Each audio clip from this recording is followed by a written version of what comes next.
Hello viewers, welcome back to our YouTube channel. So blind 75 సిరీస్లో ఈ రోజు problem వచ్చేసి మాక్సిమం సబ్ అరే. సో ఈ ప్రాబ్లం ఏంటంటే ఒక అరే ఇస్తారు, ఆ అరేలోని maximum sum of subarray return చేయాలన్నమాట. ఓకే, సో సబ్ అరే అంటే ఏం లేదు, collection of continuous elements in an array.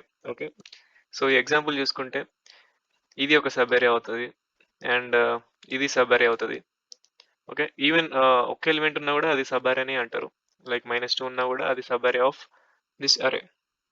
Okay, so first brute force approach చూద్దాం. బ్రూట్ ఫోర్స్ అప్రోచ్ ఏంటంటే ఫస్ట్ ఒక ఎలిమెంట్ ని హోల్డ్ చేసుకొని ఫర్దర్ ఎలిమెంట్స్ ఒక్కొక్కటి సమ్ చేస్తాం అనమాట.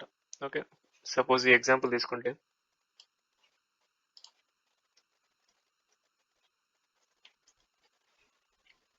ఓకే, ఈ ఎలిమెంట్ ని హోల్డ్ చేసుకొని ఇవన్నీ సమ్ చేస్తాం అనమాట. ఓకే, ఏదైతే మాక్సిమం ఎక్కడైతే మనకు మాక్సిమం వస్తుందో అది అప్డేట్ చేస్తాం. అగైన్ ఇది హోల్డ్ చేసుకొని మళ్ళీ ఇవన్నీ ఇటరేట్ చేసి సమ్ చేస్తాం అనమాట. సో ఎక్కడైతే మనకి మాక్సిమం ఉంటుందో దాన్ని రిటర్న్ చేస్తాం. ఓకే, సో బేసికలీ మనకి ఇక్కడ టూ ఫర్ లూప్స్ కావాలి. ఒకటేమో ఎలిమెంట్ ని హోల్డ్ చేసుకోవడానికి, ఇంకోటి throughout the array iterate చేసుకోవడానికి. Okay, so first for loop తీసుకుంటున్నాం. Okay, throughout length of this array and ఇంకో for loop to iterate. Okay, so మనకి ఇక్కడ స్టార్టింగ్ ఎలిమెంట్ వచ్చేసి ఈ ఇండెక్స్ అనమాట, ఐ అనమాట. ఎందుకంటే ఇక్కడ ఉన్నప్పుడు ఈ అరే మొత్తం ఇటరేట్ చేస్తాం అండ్ ఎలిమెంట్ ఇక్కడ ఉన్నప్పుడు ఇది హోల్డ్ చేసుకొని ఇవన్నీ ఇటరేట్ చేస్తాం. సో ఇది హోల్డ్ చేసుకుంటే ఇవన్నీ కదా, సో అట్లా అని చెప్పి starting with through out length of అరే. ఓకే, సో మనకి ఇక్కడ టూ వేరియబుల్స్ కావాలి, current some and maximum some. Okay, current some initial గా 0 ఉంటుంది అండ్ మాక్సిమం సమ్ మనకి ఇనిషియల్ గా -∞ తీసుకుందాం. ఓకే, ఇది మాక్సిమం సమ్ ఎప్పుడు అప్డేట్ చేస్తామంటే కరెంట్ సమ్ ఎప్పుడైతే మాక్సిమం సమ్ కన్నా ఎక్కువ ఉంటుందో ఆ కరెంట్ సమ్ ని మాక్సిమం సమ్ కి అసైన్ చేస్తాం అనమాట. ఓకే, సో ఇనిషియల్ గా -∞ తీసుకుంటున్నాం, సో కంపేర్ చేసేటప్పుడు అసైన్ అయిపోతుంది. ఓకే, కరెంట్ సమ్ ఎట్లా అప్డేట్ చేస్తాం, సమ్ ఆఫ్ ఆల్ ఎలిమెంట్స్ అనమాట. ఓకే, మాక్సిమం సమ్ దేంతో అప్డేట్ చేస్తాం, కరెంట్ సమ్ కి మాక్సిమం సమ్ కి ఏదైతే మాక్సిమం ఉంటుందో అది అప్డేట్ చేస్తాం. సో ఇనిషియల్ గా మనకి మాక్సిమం సమ్ తో ప్రాబ్లం ఉండదు. సో ఇటరేట్ అయ్యే కొద్దీ మనం మాక్సిమం సమ్ స్టోర్ చేసుకుంటాం కాబట్టి సో ప్రీవియస్ మాక్సిమం సమ్ కి మళ్ళీ కరెంట్ సమ్ కి కంపేర్ చేయాలన్నమాట. ఓకే, రెండిట్లో ఏది మాక్సిమం ఉంటే అదే మాక్సిమం సమ్ అవుతుంది. ఓకే, సో ఇక్కడ మనకి చిన్నది ఒకటి అబ్జర్వ్ చేయాలి, ఏంటంటే కరెంట్ సమ్ ఫర్ లూప్ కన్నా ముందు ఇవ్వకూడదు. ఎందుకంటే ఈ ఫర్ లూప్ లో కరెంట్ సమ్ అప్డేట్ అవుతుంది, మళ్ళీ ఇక్కడ వచ్చిన ప్రీవియస్ కరెంట్ సమ్మే ఉంటుంది కాబట్టి సో ఆ సమ్ అనేది మనకి కరెక్ట్ రిజల్ట్స్ ఇవ్వదు. సో మనము ఈ ఇటరేషన్ అయిపోగానే మళ్ళీ కరెంట్ సమ్ ని 0 అసైన్ చేసుకుందాం, స్టార్టింగ్ నుంచి సమ్ అవుతుంది అనమాట.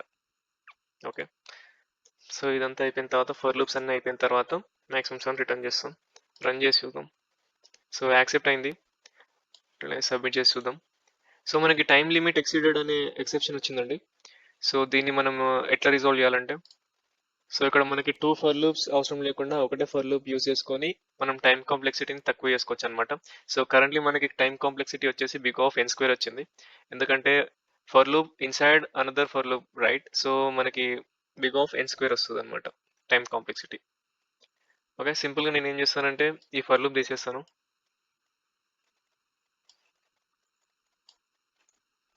అండ్ ఇది ఫర్ లూప్ బయట ఉండాలి, ఇది అసైన్మెంట్ కరెంట్ సమ్ది.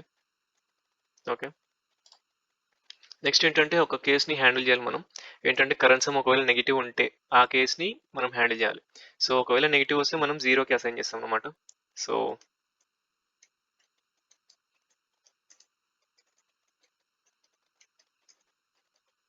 ఎందుకంటే నెగిటివ్ సమ్ని ఉంచుకొని మనం నెక్స్ట్ సమ్ పర్ఫామ్ చేస్తే మనకి సమ్ తక్కువ అవుతుంది కానీ పెరగదు కదా. సో అందుకని మనము ఒకవేళ కరెంట్ సమ్ నెగిటివ్ వస్తే దాన్ని 0కి మార్చుకొని మళ్ళీ ఇటరేషన్ స్టార్ట్ చేస్తాం అనమాట. ఓకే, సో ఇది రన్ చేసి చూద్దాం. సారీ, ఇక్కడ అయి ఉండాలి, ఇందాక ఫర్ లూప్ తీసేసినాం కదా. సో సబ్మిట్ చేసి చూద్దాం అన్ని టెస్ట్ కేసెస్ పాస్ అవుతున్నా లేదో. సో టెస్ట్ కేసెస్ అయితే పాస్ అయిపోయినాయి, బీట్స్ అరౌండ్ 69%. సో నేను ఈ స్టెప్ని సింపుల్గా ఏం చేస్తానంటే ఈ మ్యాక్సిమం ఆపరేషన్ వల్ల మనకి ఇంకొంచెం టైం కాంప్లెక్సిటీ పెరుగుతుంది. సో దానికోసం నేనేం చేస్తానంటే సింపుల్ ఇఫ్ కండిషన్ ఇస్తాను. If current sum greater than maximum.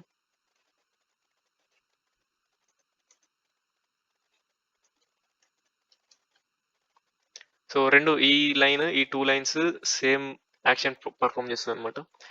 So చూద్దాం. సో మనకి ఇది పెరిగిందండి. సో దీనివల్ల కూడా కొంచెం టైం వేస్ట్ అవుతుంది మనకి. సో దట్స్ వై మనకి ఇంక్రీజ్ అయింది ఆ కండిషన్ తీసేయడం వల్ల, ఆ ఆపరేషన్ తీసేయడం వల్ల. సో ఇక్కడ దీనికి టైం కాంప్లెక్సిటీ వచ్చేసి బిగ్ ఆఫ్ ఎన్. ఒకటే ఫర్ లూప్ ఉంది. త్రూ ద అరే ఇటరేట్ చేస్తాం కాబట్టి బిగ్ ఆఫ్ ఎన్. సో ఇదండి సొల్యూషన్. సో ఈ ఎగ్జాంపుల్ని ఒకసారి ఫాస్ట్గా ఇంప్లిమెంట్ చేసి చూద్దాం. సో ఇనిషియల్గా ఐ ఈజ్ ఈక్వల్స్ టు 0 కదా. So I is equals to 0 ఉన్నప్పుడు ఎలిమెంట్ వచ్చేసి -2. సో -2 ఉన్నప్పుడు ఇక్కడ మనం కరెంట్ సమ్ దేంతో అప్డేట్ చేస్తున్నామంటే నెమ్స్ని యాడ్ చేస్తాం. సో ఇనిషియల్గా కరెంట్ సమ్ 0 ఉంది. సో కరెంట్ సమ్ వచ్చేసి -2 అవుతుంది ఇక్కడ -2 యాడ్ అయితే. And again if current sum greater than maximum some ఏంటి మనకి ఇనిషియల్గా -∞ ఉంది. సో -2 పెద్దది కాబట్టి మాక్సిమం సమ్ -2 చేస్తాం. And again if current some negative ఉంటే 0 చేసేస్తాం. సో నెక్స్ట్ మనకి ఏంటంటే కరెంట్ సమ్ మళ్ళీ 0 అయిపోతుంది. మాక్సిమం సమ్ -2నే ఉంటుంది. సో ఇక్కడ 1కి వెళ్ళినప్పుడు కరెంట్ సమ్ 1 అవుతుంది.